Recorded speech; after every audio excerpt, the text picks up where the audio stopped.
Assalamualaikum warahmatullahi wabarakatuh. Kita bertemu kembali pada praktikum selanjutnya, yaitu khusus praktikum mengenai plasmodium. Seperti yang telah kita pelajari sebelumnya, bahwa protozoa kelas sporozoa ini berkembang biak secara bergantian seksual dan aseksual. Nah, yang telah kita pelajari itu adalah kosidia ya, perkembangbiakan seksual dan aseksualnya dalam satu host space. Namun yang kita pelajari sekarang adalah yang perkembangbiakan seksual dan aseksualnya terjadi dalam dua host space, yaitu plasmodium.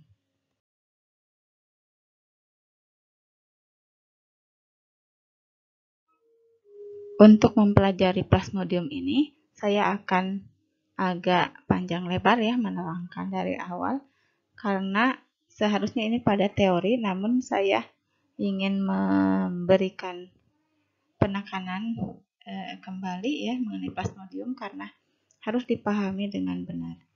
Nah, yang pertama ini sejarahnya, malaria, yaitu penyakit yang ditimbulkan ya karena adanya plasmodium ini.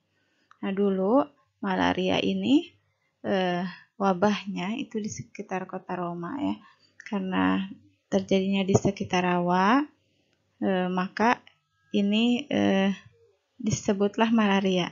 Itu mal itu busuk dan airia itu udara. Jadi disebutnya malaria ya. Nah, kemudian penyebab penyakit ini dulunya diperkirakan ya atau diduga gitu ya sebagai kutukan dari dewa karena belum ada orang yang mengetahui penyebabnya. Nah, karena biasanya itu demam kemudian limpahnya membesar ya, dikenal dengan demam kura namanya. Nah, kemudian pada tahun 1897, nah Ross ini ya menemukan benda berbentuk pisang pada darah penderita malaria. Jadi telah ditemukan mikroskop, kemudian bisa diamati darah manusia. Nah, pada penderita malaria ada yang berbeda pada darahnya, yaitu sesuatu yang berbentuk seperti pisang. Nah, apa yang apa itu yang mirip dengan pisang? Nah, kita akan pelajari ya. Ternyata memang itu adalah salah satu stadium plasmodium di dalam darah, yaitu plasmodium falciparum bentuk gametosit itu seperti pisang. Nah, kita akan mengetahui lebih jauh kan bentuk-bentuk plasmodium di dalam sel darah merah manusia. Ada 4 spesies dari genus Plasmodium ini yang hidup sebagai penyebab penyakit malaria pada manusia. Yang pertama ada Plasmodium falciparum, ya. Kemudian Plasmodium vivax, Plasmodium malariae, dan Plasmodium ovale.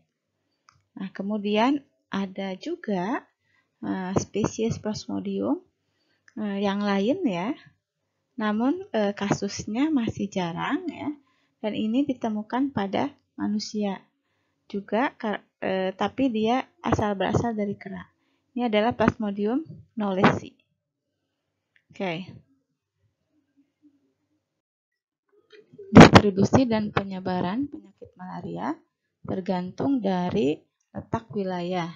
Di batas-batas garis lintang dan garis bujur terdapat daerah-daerah yang bebas malaria. Namun di Indonesia sendiri itu ditemukan tersebar ya di seluruh kepulauan, namun terutama di kawasan timur Indonesia. Contohnya di Papua gitu ya, Ambon ya, Maluku gitu.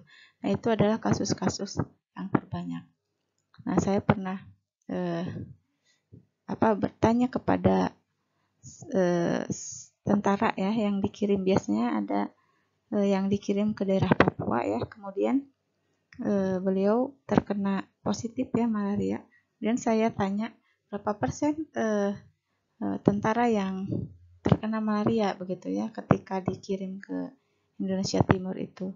Dan jawabnya hampir 100%. Berarti memang keberadaan penyakit malaria memang banyak terdapat di kawasan timur Indonesia.